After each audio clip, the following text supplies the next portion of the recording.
Hi friends, climate cool గా ఉన్నప్పుడు మంచిగా పానీపూరి తినాలనిపిస్తుంది. పైగా బయట తినడం వల్ల హెల్త్ ఇష్యూస్ వస్తున్నాయి కదా, అదేదో ఇంట్లోనే ఇన్స్టెంట్ గా చేసేసుకోవచ్చు. ముందుగా పుదీనా, కొత్తిమీర, అల్లం, పచ్చిమిర్చి మిక్సీ పట్టేసుకుని పానీకి కావాల్సినంత వాటర్ పోసేసుకుని టేస్ట్కి సరిపడినంత సాల్ట్ వేసేసుకోవాలి. ఇప్పుడు పానీపూరి మసాలా, నిమ్మరసం వేసేసుకుని కలిపేసుకుంటే పానీ రెడీ అయిపోయినట్టే.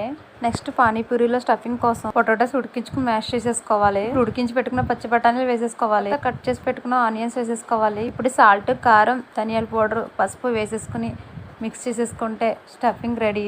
బయట మార్కెట్లో ఇన్స్టెంట్గా దొరికే పానీపూరి చిప్స్ ఇవి. ఇప్పుడు వీటిని డీప్ ఫ్రై చేసుకోవాలి. డీప్ ఫ్రై కోసం ఆయిల్ హై ఫ్లేమ్లో హీట్ చేసేసుకుని ఆయిల్ వేడైన తర్వాత మీడియం ఫ్లేమ్లో పెట్టేసుకుని ఫ్రై చేసేసుకోవాలి పానీపూరిని. ఇలా రెడీ అయిన పూరీలో రెడీ చేసి పెట్టుకున్న స్టఫింగ్, రెడీ చేసి పెట్టుకున్న పానీ వేసేసుకుని సర్వ్ చేసేసుకోవడమే. అంతే పానీపూరి.